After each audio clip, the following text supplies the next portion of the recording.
सुनील कटारिया प्रवक्ता कांग्रेस के हैं। सुनील कटारिया जी, आप जवाब भी दीजिएगा, रोजगार पर भी बात आप करिएगा जो दावे किए जा रहे हैं, लेकिन सवाल आपसे ये कि देखिए आपकी पार्टी में खींचतान इतनी मची कि कल के दिन आलाकमान को फैसला ये लेना पड़ा कि मौजूदा सांसदों को टिकट हम नहीं देंगे। जी देखिए, आपके तीन सवाल हैं सिलसिलेदार, मैं सबके जवाब देना चाहता हूं। सबसे पहले तो आपका जो सवाल है कि भाई पार्टी मौजूदा सांसदों को टिकट नहीं देगी, ये पार्टी हाईकमान का फैसला है कि जो जो पार्टी में सांसद चुना हुआ है वो एक विधानसभा तक सीमित ना होकर के पूरी की पूरी उसके हल्के हाईकमान तक तो मैसेज चला गया ना कि हाँ कुमारी शैलजा लगातार सोच रही है कि उन्हें टिकट मिलेगा, वो सीएम का चेहरा हो सकती है। कुमारी शैलजा, दीपेंद्र हुड्डा साहब ये उम्मीद लगाए बैठे थे। दीपेंद्र जी के लिए भी है, ये तो दीपेंद्र जी के लिए भी है, ये सतपाल ब्रह्मचारी जी के लिए भी, ये सब के लिए, ये किसी एक सांसद के लिए नहीं है। वो पार्टी हाईकमान ने जो डिसीजन लिया है, निर्णय लिया है, बड़ा सोच समझ कर लिया है और वो सब के लिए बराबर है। सबसे पहले तो ये बात। दूसरी बात, उसमें पार्टी ने एक सॉफ्ट कॉर्नर भी रखा है। अगर किसी सांसद को चुनाव लड़ना है तो वो हाईकमान के पास जाके अपनी बात रख सकता है, और अगर पार्टी को लगता है कि ये इनका जो है, इनकी प्ली में कोई दम है, कोई बात है, तो वो अपनी बात रख सकता है और उनको उसकी बात सुननी भी जाएगी। जहां तक आपके सवाल का मुझे लगता है कि मैंने जवाब दे दिया। रामराज जी बड़े सीनियर आदमी हैं, इन्होंने रोजगार की बात की। देखिए, जिनके घर शीशे के होते हैं ना, वो दूसरों के घरों पर कभी पत्थर नहीं उछालते। हरियाणा प्रदेश में 2 लाख पद अभी भी खाली पड़े हैं। रामराज जी, आपको शायद आपके नॉलेज में होगा कि ये खाली पद क्यों नहीं भरे गए। मैं आपको बता देना चाहता हूं कि सरकारी आंकड़ों में हरियाणा पूरे देश में नंबर 1 प्रदेश है जहां बेरोजगारी नंबर 1 पर। हमारे प्रदेश में 37.4% बेरोजगारी की दर है। मैं आपको बताना चाहता हूं कि रोजी रोजगार की तलाश में हमारे हमारे प्रदेश के युवा लड़के अपनी जमीन, अपने प्लाट, अपने घर बेच के, गिरवी रख के, डंकी के माध्यम से दूसरे देशों में जाते हैं और रोजगार की तलाश में जाते हैं। हमारे देश में ऐसे लड़के बेरोजगार भी हैं जो रोजगार के लिए सीधे के सीधे युद्ध के मैदानों में, जिनको रोजगार की तलाश में जाना पड़ा और वहां पर अपनी जान भी गंवानी पड़ी। हमारे ही प्रदेश में ऐसे भी जो युवा हैं, उनकी तरफ भी मैं आपका ध्यान दिलाना चाहता हूं इस चैनल के माध्यम से। हरियाणा प्रदेश में जब हम सत्ता में थे, चौधरी भूपेंद्र सिंह हुड्डा मेरे नेता जब सत्ता में थे, कांग्रेस पार्टी में जब सत्ता चला रहे थे, उस समय और आज के समय में 3 गुना बेरोजगारी बढ़ गई। जहां तक रोजगार की बात है, अगर रामराज जी आप इतने सीनियर आदमी हैं, अगर रोजगार के अलावा अगर आप कोई और बात करते तो मैं उस बात पे, आपकी बात पे हो सकता था सहमत होता। लेकिन हरियाणा प्रदेश में बेरोजगारों की जो एक लंबी फौज खड़ी हुई है, कटारिया साहब, अगर इतना फोकस आप लोगों ने रोजगार पर किया होता तो सन 2014 में आप लोग को बाहर नहीं जाना पड़ता, ये 10 साल इंतजार नहीं करना पड़ता, क्यों? देखिए, ये तो जनता जनार्दन है। हमारे को बाहर किया, हमने वो एक्सेप्ट किया, बिल्कुल जनादेश को हमने कबूल किया और हम विपक्ष की भूमिका हमने बखूबी निभाई। और अब जो है पार्टी का एक तरफा, हमारी पार्टी की, कांग्रेस पार्टी की लहर है। आप देखिए, अक्टूबर 4 और भाजपा बाहर, ये जो है जनता जनार्दन को समझ आ चुकी है। और ये जो पिछली बार जनादेश दिया है, ये इस बात का सबूत भी है कि भारतीय जनता पार्टी से लोगों का मोह भंग हो चुका है। चलिए ठीक है सर, आप लोग इतने कॉन्फिडेंट हैं। कटारिया जी की बात का मैं जवाब देना चाहूंगा, मिश्रा जी जब मेरे को टाइम देंगे।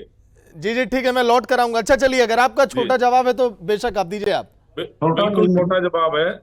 जैसे भाई साहब ने कहा, रोजगार के बारे में बात किया, मैंने सबसे ज्यादा रोजगार हमारी सरकार ने दिए, और जो इनके टाइम में मुख्यमंत्री अपने 2 लाख पद तो रामराज जी अभी भी खाली पड़े हैं हर डिपार्टमेंट में। और देश, हिंदुस्तान के इतिहास में नंबर 1 बेरोजगारी में हरियाणा कभी नहीं रहा। 2 महीने बाद निकाल देता, 4 महीने बाद निकाल देता, फिर पैसे लेके भर्ती करता, फिर 2-4 महीने बाद निकाल देता, उनको धक्के मारता, ना उनको पीएफ ईएसआई जमा करता, फिर पैसे लेकर हमने ठेकेदारी प्रथा को खत्म किया, कौशल रोजगार निगम के अंतर्गत उन बच्चों को रोजगार की गारंटी दी, और सबसे ज्यादा रोजगार हमारी सरकार ने दिया।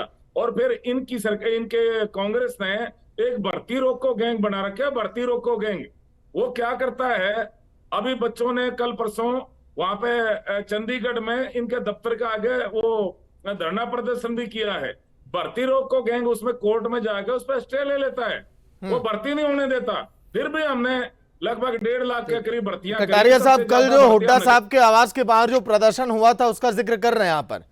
जी जी देखिए, मेरे भाई जो रामराज जी कह रहे हैं, इनको शायद पता नहीं है कि रूस और यूक्रेन के युद्ध के मैदान में हमारे जो पूर्व मुख्यमंत्री थे तथा कथित हमारे जो विकास पुरुष जिनको कहा जाता है, वो उन्होंने एक ऐसी भर्ती निकाली कि सीधे युद्ध के मैदान में आप अपने बच्चे को भेज देंगे क्या? ठीक है युद्ध के सर, आइए मैदान में देखिए अजय रामराज चौधरी जी मुस्कुरा रहे हैं, वो जी। भी जान रहे हैं कि दुष्यंत जी। चौटाला जी ने बहुत काम किया, उसका मॉडल भी वो पेश कर रहे हैं पूरे प्रदेश में जाके कि डिप्टी सीएम रहते हैं उन्होंने 4.5 सालों में कीर्तिमान स्थापित किया है।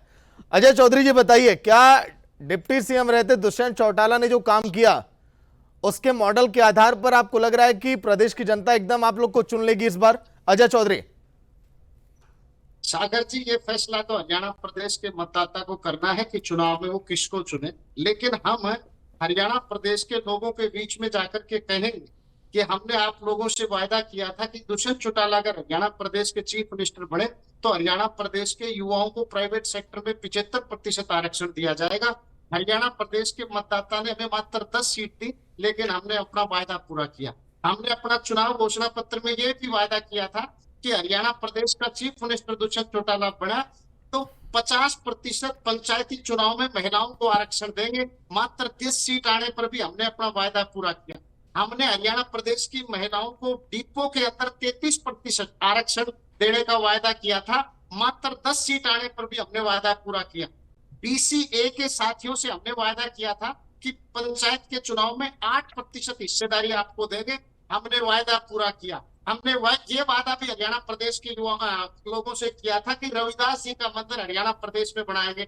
वो वादा हमने पूरा किया। चाहे किसान की फसल का भुगतान 48 घंटे में करने की बात हो, चाहे फिर उनकी फसल के नुकसान 15,000 रुपए एकड़ करने की बात हो। और मैं अगली सबसे बड़ी बात बताना चाहता हूँ, तीनों प्रवक्ता यहाँ पर बैठे, हमने वायदा किया था कि हरियाणा प्रदेश के बुजुर्गों को 5100 रुपए पेंशन देंगे अगर दुष्यंत चौटाला जी हरियाणा प्रदेश के मुख्यमंत्री बने।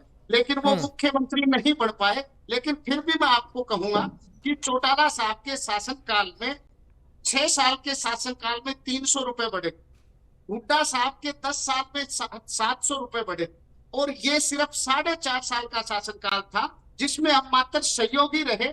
और हमारा भारतीय जनता पार्टी से जब अलायंस हुआ तो इस बात का वायदा किया गया था कि हम पेंशन बढ़ाएंगे।